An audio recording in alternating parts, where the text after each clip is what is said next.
ಪಂಚಾಯಿತಿ ವಿಶೇಷ ಕಾರ್ಯಕ್ರಮಕ್ಕೆ ಸ್ವಾಗತ. ನಾನು ಹರಿಪ್ರಸಾದ್. ದಿನದ ಪ್ರಮುಖ ಸುದ್ದಿಗಳ ನಿಖರ ವರದಿ, ಯಾವುದೇ ಪಕ್ಷಪಾತವಿಲ್ಲದ ನೇರ ಮಾತು, ನಿಮ್ಮನ್ನ ದಾರಿ ತಪ್ಪಿಸದ ವಿಶ್ವಾಸಾರ್ಹ ವಿಶ್ಲೇಷಣೆ. ಇದುವೇ ನ್ಯೂಸ್ 18ನ ಪಂಚಾಯಿತಿ.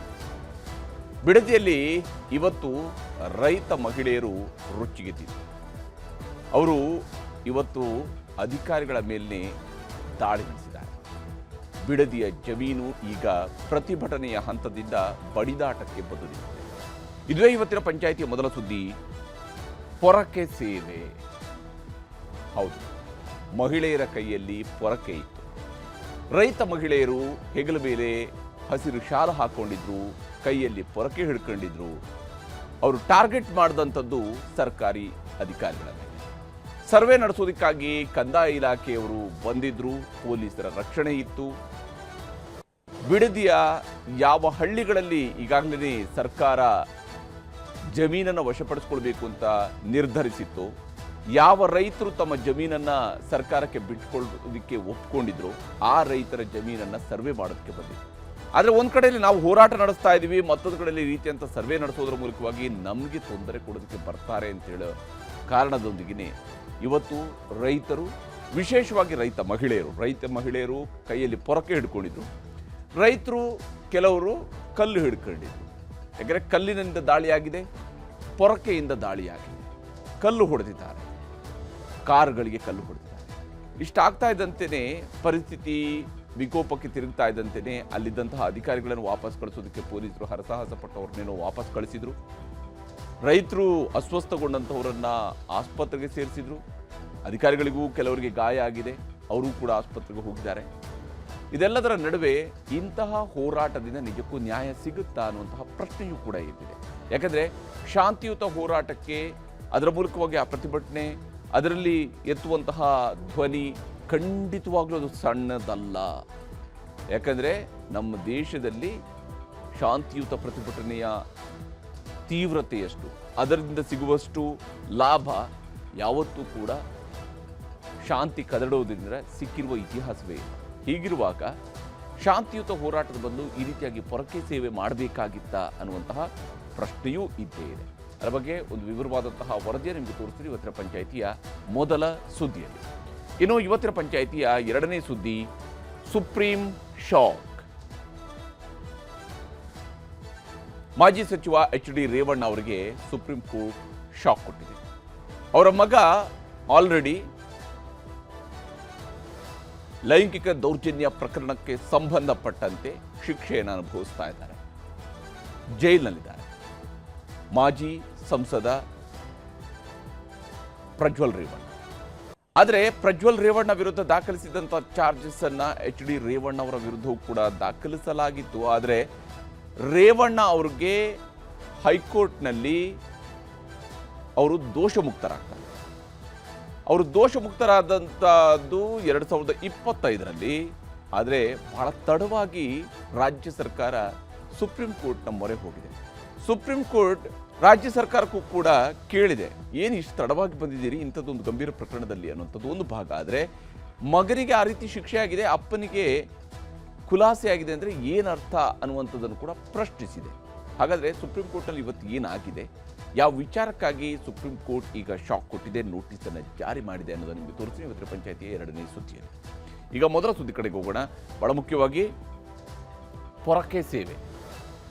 ರೈತರು ಹೋರಾಟ ನಡೆಸ್ತಾ ಇದ್ರು, ರಾಜಕಾರಣಿಗಳು ಅದಕ್ಕೆ ಸಾಥ್ ಕೊಟ್ಟಿದ್ರು. ವಿಶೇಷವಾಗಿ ಕುಮಾರಸ್ವಾಮಿಯವರು ಒಂದು ದಿವಸ ಹೋಗಿ ಅಲ್ಲೇ ರೈತರ ನಡುವೆನೇ ಕೂತ್ಕೊಂಡು ಮುಖ್ಯಮಂತ್ರಿಯವ್ರಿಗೂ ಕೂಡ ಒಂದು ಖಾಲಿ ಚೇರನ್ನಿಟ್ಟು ಮುಖ್ಯಮಂತ್ರಿಯವರು ಬರ್ತಾರೆ ಅಂತೇಳಿ ಕಾಯ್ತಾ ಕೂತಿದ್ರು.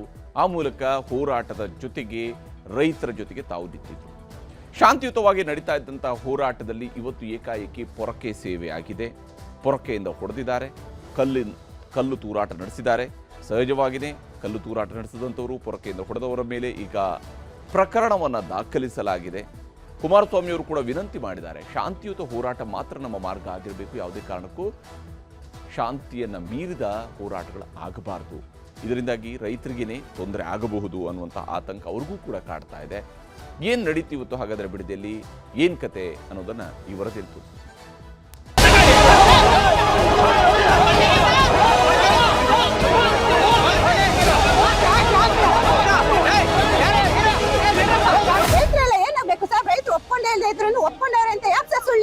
ನಮ್ಮ ಭೂಮಿನ ಹಿಂಗೆ ಸರ್ವೆ ಮಾಡಕ್ ಬಂದಿದ್ದಾರೆ ಸರ್. ಕೊರಕೆ ಸೇವೆಯನ್ನು ಮಾಡಿದೀವಿ, ಯಾರಿಗೂ ಕುಗ್ಗೋದು ಜಗ್ಗೋದು ಏನೂ ಇಲ್ಲ ಸರ್.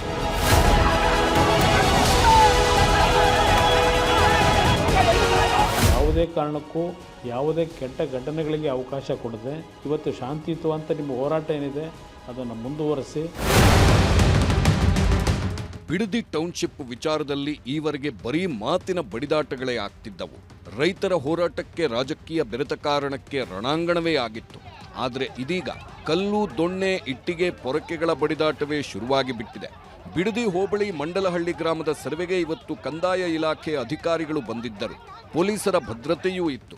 ಆದರೆ ಕಟ್ಟೆಯೊಡೆದ ರೈತರ ಕಿಚ್ಚಿನ ಮುಂದೆ ಅದ್ಯಾವುದೂ ನಿಲ್ಲಲಿಲ್ಲ. ಸರ್ವೆಗೆ ಅಧಿಕಾರಿಗಳು ಬರುವ ಬಗ್ಗೆ ಮಾಹಿತಿ ತಿಳಿದು ತಡೆಯಲು ಮುಂದಾಗಿದ್ದರು ಮಹಿಳೆಯರು. ಪೊಲೀಸರ ಭದ್ರತೆಯಲ್ಲಿ ಸರ್ವೆಗೆ ಮುಂದಾಗಿದ್ದ ಅಧಿಕಾರಿಗಳ ಮೇಲೆ ಏಕಾಏಕಿ ಮುಗಿಬಿದ್ದರು. ಪೊರಕೆ, ದೊಣ್ಣೆ, ಕಲ್ಲುಗಳಿಂದ ಹಲ್ಲೆ ಮಾಡಿದ್ರು. ಅಧಿಕಾರಿಗಳು ಇರೋ ಕಡೆ ನುಗ್ಗಿ ಬಂದ ರೈತರು ಸಿಕ್ಕವರ ಮೇಲೆ ಹಲ್ಲೆ ಮಾಡಿದ್ರು. ಕಾರು, ಜೀಪುಗಳನ್ನ ಒದ್ದರು. ಅಧಿಕಾರಿಗಳ ಕೈಯಲ್ಲಿದ್ದ ಮೊಬೈಲ್ಗಳನ್ನ ಕಿತ್ತೆಸೆದು ಬಾಯಿಗೆ ಬಂದಂತೆ ನಿಂದಿಸಿದ್ರು. ಮಹಿಳೆಯರು, ಪುರುಷರು ಅಂತ ನೋಡದೆ ಸಿಕ್ಕ ಅಧಿಕಾರಿಗಳ ಮೇಲೆ ಪೊರಕೆಗಳಿಂದಲೇ ಹಲ್ಲೆ ಮಾಡಿದ್ರು. ಹಲ್ಲೆ ಮಾಡಿದ್ದಲ್ಲದೆ ಅಧಿಕಾರಿಗಳಿಗೆ ಘೆರಾವ್ ಹಾಕಿ ಭಯ ಹುಟ್ಟಿಸುವ ವಾತಾವರಣ ಅಲ್ಲಿ ಸೃಷ್ಟಿಯಾಗಿತ್ತು. ಅಧಿಕಾರಿಗಳು ಬಂದಿದ್ದ ಕಾರು, ಜೀಪ್ಗಳನ್ನ ನುಗ್ಗಿ ಬಂದ ರೈತರು ಕೈಗೆ ಸಿಕ್ಕ ಕಲ್ಲು, ಮಣ್ಣು, ಇಟ್ಟಿಗೆಗಳಿಂದ ದಾಳಿ ಮಾಡಿದ್ರು. ಕಾರಿನ ಗಾಜುಗಳು ಜಖಮಾದ್ವು. ದಾಳಿ ಮಾಡುತ್ತಿದ್ದ ರೈತ ಮಹಿಳೆಯನ್ನ ಪೊಲೀಸರು ಎಳೆದೊಯ್ದರು. ಆದರೂ ಪೊಲೀಸರನ್ನು ಬಿಡದೆ ದಾಳಿಗಿಳಿದರು ರೈತರು. ರಾಮನಗರ ಗ್ರಾಮಾಂತರ ಇನ್ಸ್ಪೆಕ್ಟರ್ ಮುರಳಿ ತಲೆಗೆ ಕಲ್ಲಿನ ಏಟು ಬಿತ್ತು. ತಲೆಗೆ ಗಾಯವಾದ ಕಾರಣಕ್ಕೆ ಪೊಲೀಸರು ಕೂಡ ಕಕ್ಕಾಬಿಕ್ಕಿಯಾದರು. ಅಧಿಕಾರಿಗಳ ಜೀಪ್, ಕಾರುಗಳಿಗೆ ಮುತ್ತಿಗೆ ಹಾಕಿದ ರೈತರು ಕಾರುಗಳಲ್ಲಿದ್ದವರ ಮೇಲೂ ಹಲ್ಲೆ ಮಾಡಿ ಅವಾಚ್ಯ ಶಬ್ದಗಳಿಂದ ನಿಂದಿಸಿದ್ರು. ಕಲ್ಲು, ಇಟ್ಟಿಗೆಗಳಿಂದ ದಾಳಿ ಮಾಡಿದ ಕಾರಣಕ್ಕೆ ಜೀಪ್ನ ಗಾಜುಗಳು ಪುಡಿಪುಡಿಯಾದವು.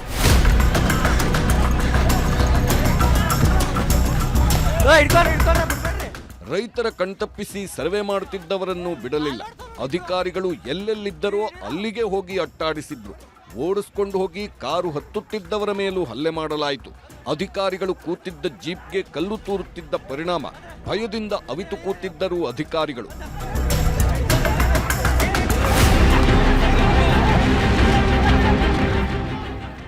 ರೈತರಿಂದ ಹಲ್ಲೆಗೆ ಒಳಗಾಗಿದ್ದ ಅಧಿಕಾರಿಗಳ ರಕ್ಷಣೆಗೆ ನಿಂತರು ಪೊಲೀಸರು. ಆದರೂ ಕೂಡ ಒಬ್ಬೊಬ್ಬರನ್ನೇ ಹಿಡಿದು ಹಲ್ಲೆ ಮಾಡಿದ್ದರಿಂದ ಭಯದ ವಾತಾವರಣವೇ ಸೃಷ್ಟಿಯಾಗಿತ್ತು.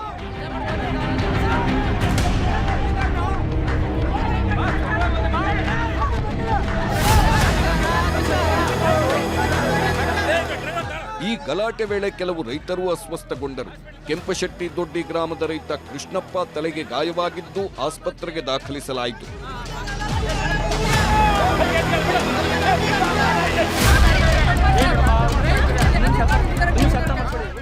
ಗಲಾಟೆಗಳೆಲ್ಲವೂ ಆಗುತ್ತಲೇ ಪೊಲೀಸರ ಮುಂದೆ ಕಣ್ಣೀರಿಟ್ಟ ಮಹಿಳೆಯರನ್ನ ಮನವೊಲಿಸುವ ಕೆಲಸಗಳೂ ಆದವು.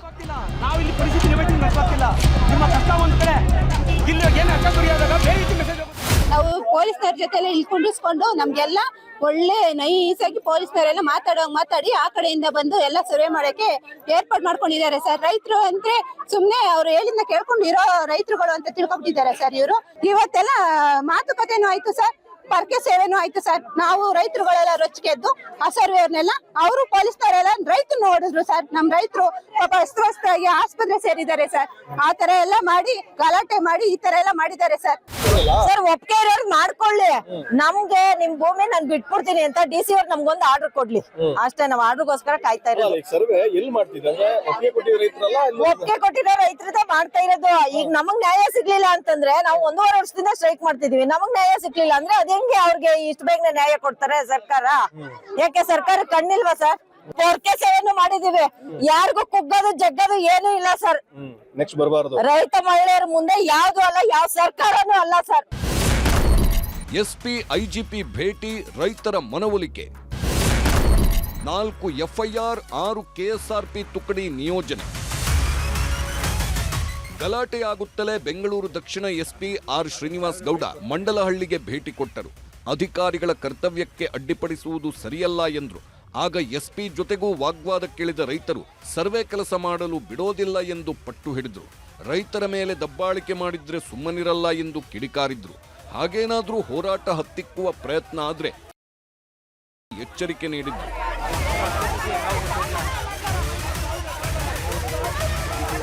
ಈಗ SP ಸಾಹೇಬರು ನಮ್ದು ಚರ್ಚೆ 3 ಬಾರಿ ಸಭೆ ಮಾಡಿದ್ರು. ಈಗ 1 ಅವರಿಂದ ಅವ್ರು ಕ್ಲಿಯರ್ ಆಗಿ ಅವ್ರು ಅದನ್ನ ಹೇಳಿದ್ರು, JMC ಒಪ್ಪಿರೋರು ಮಾಡ್ಬೋದು, ನಿಮ್ದೇನು ಅಭ್ಯಂತರ ಇಲ್ವಾ ಮಾಡಿಸಿ ಅಂತ ಹೇಳಿದ್ರು. ನಮ್ಮ JMC ಮಾಡ್ಸೋಕೆ ವಿರೋಧ ಇಲ್ಲ, ನಮ್ಮ ಜಮೀನಿಗೆ ನಾವು ಕೊಡಲ್ಲ ಅಂತಿದ್ದೀವಿ, ನಮ್ಗೆ ನಿಂಬರ ಕೊಡ್ಸ್ಬಿಟ್ಟು ನೀವು ಮಾಡಿಸಿ ಅಂತ ಹೇಳಿದ್ವಿ. DC ಹತ್ರ ಮಾತ್ರ ನಿರ್ಧಾರ ತಗೊಂಡು ನಾವು ಹೇಳ್ತೀವಿ ಅಂತ ಹೇಳಿದ್ದಾರೆ. ಈಗ ಆಯ್ತು ಅಂತ ಹೇಳಿದ್ದೀವಿ. ಜಿಲ್ಲಾಧಿಕಾರಿಯವರು ನಮಗೆ ಯಾರು ಒಪ್ಪಿದಾರೋ JMC ಮಾಡ್ಕೊಳ್ಳಿ, ಯಾರು ಒಪ್ಪಿಲ್ಲ ಅವ್ರಿಗೆ ಹಿಂಬಾರ ನಿಮ್ಮ JMC ಮಾಡಲ್ಲ ಅಥವಾ ನಿಮಗೆ ನಿಮ್ಮ ಭೂಸ್ವಾಮ್ಯ ಅಂತಿಮ ಕ್ರಿಯೆ ಇನ್ನೊಂದು ಮತ್ತೊಂದು ಪ್ರಕ್ರಿಯೆಗಳು ಮಾಡಲ್ಲ ಅಂತ ಅವ್ರೇನು ಜಿಲ್ಲಾಧಿಕಾರಿ ಕೊಟ್ಟರೆ ಖಂಡಿತವಾಗ ಅವ್ರು JMC ಮಾಡ್ಕೊಳ್ಳಿ. ಇಲ್ಲ ಇವತ್ತೇನು ಪ್ರತಿಭಟನೆ ದೊಡ್ಡ ಮಟ್ಟಕ್ಕೆ ಹೋಗುತ್ತೆ. ಅಧಿಕಾರಿಗಳ ಮೇಲೆ ಪೊರಕೆಯಿಂದ ಹಲ್ಲೆ ಮಾಡಿದವರ ಮೇಲೆ ಕೇಸ್ ಬಿದ್ದಿದೆ.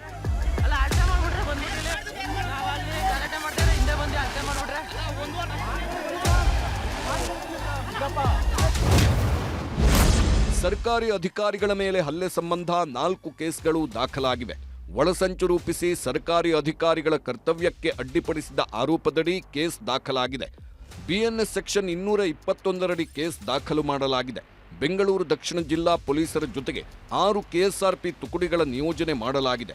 SP ಶ್ರೀನಿವಾಸ್ ಗೌಡರಿಂದ ಮಾಹಿತಿ ಪಡೆದ ಕಾನೂನು ಸುವ್ಯವಸ್ಥೆ ADGP R ಹಿತೇಂದ್ರ ಅಧಿಕಾರಿಗಳ ಮೇಲೆ ಹಲ್ಲೆ ಮಾಡಿದ ಎಲ್ಲರನ್ನೂ ವಶಕ್ಕೆ ಪಡೆಯಲು ಸೂಚನೆ ಕೊಟ್ಟರು.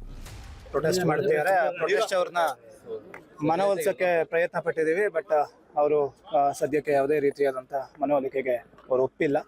ಅವ್ರದ್ದೇನು ಬೇಡಿಕೆಗಳಿದೆ ಅವರು ಹೇಳಿದ್ದಾರೆ. ಬಟ್ ಅದು ಕಾನೂನಿನ ಚೌಕಟ್ಟಿನಲ್ಲಿ ಇದೆಯೋ ಇಲ್ವೋ ಅದನ್ನು ಸಂಬಂಧಪಟ್ಟ ಅಧಿಕಾರಿಗಳು ಸೂಕ್ತ ಡಿಸಿಷನ್ ತೊಗೊಂಡು ಅವರು ಅದನ್ನು ತಿಳಿಸ್ಬೇಕಾಗಿರುತ್ತದೆ. ಬಟ್ ಏನು ಗೌರ್ಮೆಂಟ್ ಕೆಲಸಕ್ಕೆ ಅಡ್ಡಪಡಿಸಿದ್ದಾರೆ, ಜೊತೆಗೆ ಏನು ನಮ್ಮ ಪೊಲೀಸರಿಗೆ ಕೆಲವು ಸಿಬ್ಬಂದಿಗಳಿಗೆ ಕಲ್ಲಲ್ಲಿ ಹೊಡೆದಿದ್ದಾರೆ, ಅದ್ರ ಬಗ್ಗೆ ನಾವು ಆಲ್ರೆಡಿ ಕೇಸ್ ಮಾಡಿದ್ದೀವಿ. ಫರ್ದರ್ ತನಿಖೆಯನ್ನು ಕೂಡ ನಾವು ಮುಂದುವರಿಸ್ತೀವಿ.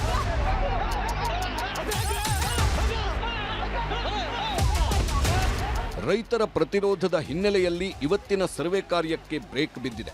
SP ಜಿಲ್ಲಾಧಿಕಾರಿ ಸಭೆ ಮಾಡಿ ಮುಂದೆ ಏನು ಮಾಡಬೇಕೆಂದು ನಿರ್ಧಾರ ಮಾಡಲಿದ್ದಾರೆ. ಪೊಲೀಸ್ ಭದ್ರತೆಯೊಂದಿಗೆ ಸರ್ವೆ ಮಾಡೋ ಬಗ್ಗೆಯೂ ಚರ್ಚೆಗಳು ಆಗ್ತಿವೆ. IGP ಗಿರೀಶ್ ಹಾಗೂ GBA ಅಧಿಕಾರಿಗಳು ಕೂಡ ಸ್ಥಳಕ್ಕೆ ಬಂದು ಮಾಹಿತಿ ಪಡೆದಿದ್ದಾರೆ.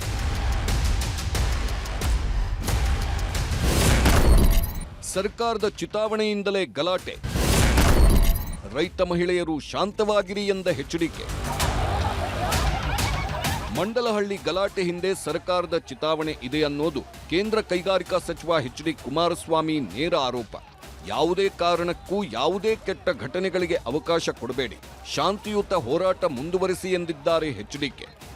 ಏಕಾಏಕಿ ಸರ್ಕಾರದ ಅಧಿಕಾರಿಗಳು ಅಲ್ಲಿ ಸರ್ವೆ ಮಾಡಲಿಕ್ಕೆ ಬಂದಾಗ ಅಹಿತಕರ ಘಟನೆಗಳು ಏನು ನಡೆದಿರ್ತಕ್ಕಂಥದ್ದಕ್ಕೆ ಇವತ್ತು ಸರ್ಕಾರದ ಚಿತಾವಣೆಯೇ ಏನಿದೆ. ನಮ್ಮ ರೈತ ಬಂಧುಗಳಿಗೆ, ನನ್ನ ತಾಯಂದರಿಗೆ, ರೈತ ಜೀವನವನ್ನು ನಿರ್ವಹಿಸ್ತಕ್ಕಂಥ ತಾಯಂದರಿಗೆ ಮನವಿ ಮಾಡ್ತಕ್ಕಂಥದ್ದು, ಯಾವುದೇ ಕಾರಣಕ್ಕೂ ಯಾವುದೇ ಕೆಟ್ಟ ಘಟನೆಗಳಿಗೆ ಅವಕಾಶ ಕೊಡದೆ ಇವತ್ತು ಶಾಂತಿಯುತವಂತ ನಿಮ್ಮ ಹೋರಾಟ ಏನಿದೆ ಅದನ್ನು ಮುಂದುವರಿಸಿ ಕಾನೂನಿನ ವ್ಯಾಪ್ತಿಯಲ್ಲಿ ನಿಮ್ಮ ಪರವಾದ ನ್ಯಾಯವನ್ನು ತರ್ತಕ್ಕಂಥದ್ದಕ್ಕೆ ಹೋರಾಟ ಮಾಡಲಿಕ್ಕೆ ಈಗಾಗಲೇ ಹಲವಾರು ಜನ ತಯಾರಿರ್ತಕ್ಕಂಥದ್ದೇನಿದೆ. ಆ ಹಿನ್ನೆಲೆಯಲ್ಲಿ ನಿಮ್ಮ ಹೋರಾಟದಲ್ಲಿ ಯಾವುದೇ ರೀತಿಯ ಸರ್ಕಾರದ ದೌರ್ಜನ್ಯ ದುರ್ಬಳಕೆಗೆ ನಿಮ್ಮ ಶಾಂತಿಯುತ ಹೋರಾಟಕ್ಕೆ ಯಾವುದೇ ರೀತಿಯ ವಿರೋಧ ಆಗ್ಬೋದು ಅಂತಕ್ಕಂಥದ್ದು ನಾನು ಹೇಳಲಿಕ್ಕೆ ಬಯಸ್ತೇನೆ. ನೀವು ರೈತರನ್ನ ಕನ್ವಿನ್ಸ್ ಮಾಡಬೇಕಾಯ್ತು, ಅದನ್ನು ಮಾಡಿಲ್ಲ. ರೈತರನ್ನ ಕೊಂಡ್ಕೊಳಕ್ಕೆ ಹೋಗ್ತಾ ಇದ್ದೀರಾ.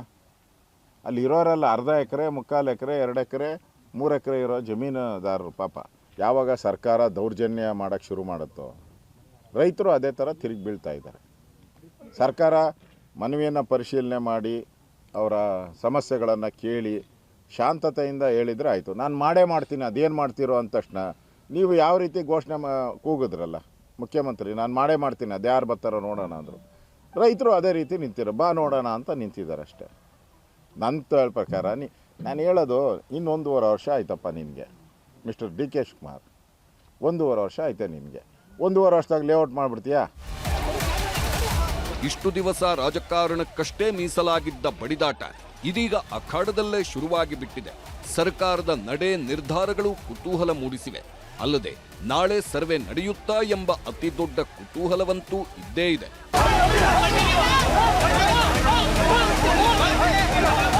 Bureau report, news 18. 2024 ಲೋಕಸಭೆ ಚುನಾವಣೆ ಅದರ ಮತದಾನದ ದಿವಸ ಕರ್ನಾಟಕದಲ್ಲಿ 2024 ಏಪ್ರಿಲ್ 26ನೇ ತಾರೀಕು ಆ ದಿವಸದಂದು ವೈರಲ್ ಆದಂತಹ ಪೆನ್ ಡ್ರೈವ್ಗಳು, ಅದರಲ್ಲಿದ್ದಂತಹ ವಿಡಿಯೋಗಳು, ಅದನ್ನು ಮುಂದುವರೆದ ಭಾಗವಾಗಿ HD ರೇವಣ್ಣ ಹಾಗೆ ರೇವಣ್ಣ ಅವರ ಪುತ್ರ ಪ್ರಜ್ವಲ್ ರೇವಣ್ಣ ಅವರ ವಿರುದ್ಧ ಬಂದಂತಹ ಆರೋಪಗಳು. ಈ ಆರೋಪಗಳ ಮುಂದುವರೆದ ಭಾಗವಾಗಿ ಪ್ರಜ್ವಲ್ ರೇವಣ್ಣ ಕೇವಲ ಆರೋಪಿ ಮಾತ್ರ ಅಲ್ಲ, ಈಗ ಅಪರಾಧಿ ಅಂತೇಳಿ ಜೈಲಿನಲ್ಲಿದ್ದಾರೆ. ಆದರೆ ಅವರಪ್ಪ ಅಂದರೆ HD ರೇವಣ್ಣ ಅವರ ವಿಚಾರಕ್ಕೆ ಬಂದಾಗ ಅವರು ಕೂಡ ಜೈಲಿಗೆ ಹೋದರು. ಆದರೆ ಜಾಮೀನು ಮೂಲಕ ನಂತರ ಬಿಡುಗಡೆಯಾಗಿ ಬಂದರು. ಅವರ ವಿರುದ್ಧದ ಪ್ರಕರಣ, ಅವರ ವಿರುದ್ಧದ ಆರೋಪಗಳಿಂದ ಅವರು ಖುಲಾಸೆಯಾದರು. ಅವರಿಗೆ ಅವರ ವಿರುದ್ಧದ ಆಪಾದನೆಗಳನ್ನು ಸಾಬೀತುಪಡಿಸೋದಕ್ಕೆ ಸರ್ಕಾರಕ್ಕೆ ಸಾಧ್ಯ ಆಗಿರಲಿಲ್ಲ, ಪ್ರಾಸಿಕ್ಯೂಷನ್ಗೆ ಸಾಧ್ಯ ಆಗಿರಲಿಲ್ಲ. ಆದರೆ ಸುಪ್ರೀಂ ಕೋರ್ಟ್ನಲ್ಲಿ ರಾಜ್ಯ ಸರ್ಕಾರ ಮೇಲ್ಮನವಿ ಸಲ್ಲಿಸಿದೆ. ಈ ಸಂದರ್ಭದಲ್ಲಿ ರೇವಣ್ಣ ಅವರಿಗೆ ಸಂಕಷ್ಟ ಎದುರಾಗಿದೆ. ಯಾಕಂದರೆ ಮಾಜಿ ಸಚಿವ HD ರೇವಣ್ಣ ಅವರಿಗೆ ಮತ್ತೆ ಸಂಕಷ್ಟ ಎದುರಾಗುತ್ತಾ ಅನ್ನುವಂಥ ಅನುಮಾನ ಇವತ್ತು ಸುಪ್ರೀಂ ಕೋರ್ಟ್ ಅಬ್ಸರ್ವೇಷನನ್ನು ಕಂಡಾಗ ಅನ್ನಿಸ್ತಾ ಇದೆ. ಯಾಕಂದರೆ ಮನೆ ಕೆಲಸದಾಕೆ ಮೇಲೆ ದೌರ್ಜನ್ಯ ಕೇಸ್ನಲ್ಲಿ ಈಗ ಮೇಲ್ಮನವಿಯೊಂದು ಸಲ್ಲಿಕೆಯಾಗಿದೆ ರಾಜ್ಯ ಸರ್ಕಾರದ ಕಡೆಯಿಂದ. ಮನೆ ಕೆಲಸದಾಕೆಯ ಮೇಲೆ ದೌರ್ಜನ್ಯ ನಡೆಸಿದ್ರು ಅನ್ನುವಂಥ ಆರೋಪ HD ರೇವಣ್ಣ ಅವರ ವಿರುದ್ಧ ಇತ್ತು. ಇದೇ ಆರೋಪದಲ್ಲಿ ಅವರು ಈಗಾಗಲೇ ಜೈಲಿಗೂ ಕೂಡ ಹೋಗಿ ಬಂದಿದ್ರು, ನಂತರ ಖುಲಾಸೆ ಕೂಡ ಆಗಿದ್ರು. HD ರೇವಣ್ಣ ಅವರಿಗೆ ಸುಪ್ರೀಂ ಕೋರ್ಟ್ ಈಗ ನೋಟಿಸನ್ನು ಜಾರಿ ಮಾಡಿದೆ. HD ರೇವಣ್ಣ ಅವ್ರಿಗೂ ಕೂಡ ನೋಟಿಸನ್ನು ಜಾರಿ ಮಾಡಿದೆ.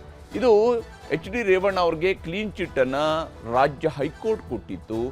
ಇದೇ ಪ್ರಕರಣದಲ್ಲಿ ಮಹಿಳೆಯ ಮೇಲೆ, ಮನೆ ಕೆಲಸದಾಕೆಯ ಮೇಲೆ ದೌರ್ಜನ್ಯ ಎಸಗಿದಂತಹ ಪ್ರಕರಣದಲ್ಲಿ HD ರೇವಣ್ಣ ಅವರಿಗೆ ಕ್ಲೀನ್ ಚಿಟ್ಟನ್ನು ನೀಡಲಾಗಿತ್ತು. ಆದರೆ ಆರೋಪದಿಂದ ಮುಕ್ತಗೊಳಿಸಿ ಅವತ್ತು ಹೈಕೋರ್ಟ್ನಿಂದ ತೀರ್ಪು ಬಂದಿದೆ. ಈಗಾಗಲೇ ಹೈಕೋರ್ಟ್ ತೀರ್ಪನ್ನು ಕೊಟ್ಟಿದೆ, ಆರೋಪಗಳಿಂದ ಮುಕ್ತಗೊಳಿಸಿದೆ, ನಿರಪರಾಧಿಯಾಗಿದ್ದಾರೆ HD ರೇವಣ್ಣ ಅನ್ನುವಂಥದ್ದು ಅವರ ವಿರುದ್ಧದ ಆರೋಪಗಳಿಗೆ ಸಂಬಂಧಪಟ್ಟಂತೆ. ಆದರೆ ಆದೇಶ ಪ್ರಶ್ನಿಸಿ ಸುಪ್ರೀಂ ಕೋರ್ಟ್ಗೆ ರಾಜ್ಯ ಸರ್ಕಾರ ಮೇಲ್ಮನವಿಯನ್ನು ಸಲ್ಲಿಸಿದೆ. ಬಹಳ ತಡವಾಗಿ ರಾಜ್ಯ ಸರ್ಕಾರ ಮೇಲ್ಮನವಿಯನ್ನು ಸಲ್ಲಿಸಿರುವಂಥದ್ದು ಈ ಪ್ರಕರಣಕ್ಕೆ ಸಂಬಂಧಪಟ್ಟಂತೆ, HD ರೇವಣ್ಣ ಅವರ ಪ್ರಕರಣಕ್ಕೆ ಸಂಬಂಧಪಟ್ಟಂತೆ. ಹೈಕೋರ್ಟ್ ವಿರುದ್ಧ ಸುಪ್ರೀಂ ಕೋರ್ಟ್ ಈಗ ಅಸಮಾಧಾನವನ್ನು ವ್ಯಕ್ತಪಡಿಸಿದೆ. ಈ ಒಂದು ತೀರ್ಪನ್ನು ಕೊಡುವಂತಹ ಸಂದರ್ಭದಲ್ಲಿ ಮಾಡಿದಂಥ ಅಬ್ಸರ್ವೇಷನ್ಗಳ ಆಧಾರದ ಮೇಲೆ ಸುಪ್ರೀಂ ಕೋರ್ಟ್ ಅಸಮಾಧಾನವನ್ನು ವ್ಯಕ್ತಪಡಿಸಿದೆ ಹೈಕೋರ್ಟ್ನ ಈ ಒಂದು ತೀರ್ಪಿನ ಬಗ್ಗೆ. ನ್ಯಾಯಮೂರ್ತಿ ಪರ್ದಿವಾಲಾ ನೇತೃತ್ವದ ಪೀಠ ಅಸಮಾಧಾನವನ್ನು ವ್ಯಕ್ತಪಡಿಸಿದೆ. ಯಾಕಂದರೆ ಇದು ಮೋಸ್ಟ್ ಸೆನ್ಸಿಟಿವ್ ಕೇಸ್. ಇಲ್ಲಿ ಒಂದು ಮಹಿಳೆಯ ಮೇಲೆ, ಮನೆ ಕೆಲಸದಾಕೆಯ ಮೇಲೆ ದೌರ್ಜನ್ಯ ಆಗಿರತಕ್ಕಂತಹ ಪ್ರಕರಣ ಇದು. ನ್ಯಾಯಮೂರ್ತಿ ಪರ್ದಿವಾಲಾ ನೇತೃತ್ವದ ಪೀಠ ಅಸಮಾಧಾನವನ್ನು ವ್ಯಕ್ತಪಡಿಸಿದೆ ಹೈಕೋರ್ಟ್ ಕೊಟ್ಟಿರತಕ್ಕಂತಹ ತೀರ್ಪಿಗೆ ಸಂಬಂಧಪಟ್ಟ. ಹಾಗಾದರೆ ಸುಪ್ರೀಂ ಕೋರ್ಟ್ ಏನು ಹೇಳಿದೆ ಅನ್ನೋದನ್ನು ನಾವು ಗಮನಿಸಬೇಕು. ವಿಶೇಷವಾಗಿ ಮೇಲ್ಮನವಿ ಸಲ್ಲಿಸಿದಂತಹ ರಾಜ್ಯ ಸರ್ಕಾರದ ನಡೆಯ ಬಗ್ಗೆಯೂ ಕೂಡ ಸುಪ್ರೀಂ ಕೋರ್ಟ್ ತೀವ್ರ ಅಸಮಾಧಾನವನ್ನು ವ್ಯಕ್ತಪಡಿಸಿದೆ. ರಾಜ್ಯ ಸರ್ಕಾರಕ್ಕೂ ಕೂಡ ಶಾಕ್ ಕೊಟ್ಟಿದೆ. 2025 ಡಿಸೆಂಬರ್ನಲ್ಲಿ ತೀರ್ಪು ಬಂದಿತ್ತು. ಅಂದರೆ ಈ ತೀರ್ಪು ರೇವಣ್ಣ ಅವರ ವಿರುದ್ಧದಂಥ ಪ್ರಕರಣದ ತೀರ್ಪು 2025 ಡಿಸೆಂಬರ್ ತಿಂಗಳಿನಲ್ಲೇ ಬಂದಿತ್ತು. 2025 ಡಿಸೆಂಬರ್ ಅಂದರೆ ಈಗ ನಾವು 2026 ಜುಲೈ ತಿಂಗಳಲ್ಲಿದ್ದೀವಿ. 7 ತಿಂಗಳ ತಡವಾಗಿ ಯಾಕೆ ಇಷ್ಟು ದಿನ ಏನು ಮಾಡ್ತಾ ಇದ್ರಿ ಅನ್ನುವಂಥದ್ದನ್ನು ಸುಪ್ರೀಂ ಕೋರ್ಟ್ ಕೇಳಿದೆ. ನೀವು ಯಾಕೆ ಇಷ್ಟು ತಡವಾಗಿ ಈ ತೀರ್ಪಿನ ಮೇಲೆ ಮೇಲ್ಮನವಿ ಸಲ್ಲಿಸಿದ್ದೀರಿ ಅನ್ನುವಂತಹ ಪ್ರಶ್ನೆಯನ್ನು ಮಾಡಿದೆ ಸುಪ್ರೀಂ ಕೋರ್ಟ್. ವಿಶೇಷವಾಗಿ ತಕರಾರು ಅರ್ಜಿಯನ್ನು ಸಲ್ಲಿಸೋದಕ್ಕೆ ಇಷ್ಟೊಂದು ಸಮಯ ನಿಮಗೆ ಯಾಕೆ ಬೇಕಿತ್ತು? ಹೈಕೋರ್ಟ್ನ ತೀರ್ಪಿಗೆ ಸಂಬಂಧಪಟ್ಟಂತೆ ನೀವು ಸುಪ್ರೀಂ ಕೋರ್ಟ್ಗೆ ಹೋಗಿ ತಕರಾರು ಅರ್ಜಿಯನ್ನು ಸಲ್ಲಿಸಬೇಕು ಅಂತ ಹೇಳಿದಾಗ ಇಷ್ಟೊಂದು ತಡ ಯಾಕಾಯಿತು, ಇಷ್ಟೊಂದು ಸಮಯ ಯಾಕೆ ಬೇಕಾಯಿತು ಅನ್ನುವಂತಹ ಪ್ರಶ್ನೆಯನ್ನು ಸುಪ್ರೀಂ ಕೋರ್ಟ್ ಕೇಳಿದೆ ರಾಜ್ಯ ಸರ್ಕಾರಕ್ಕೆ.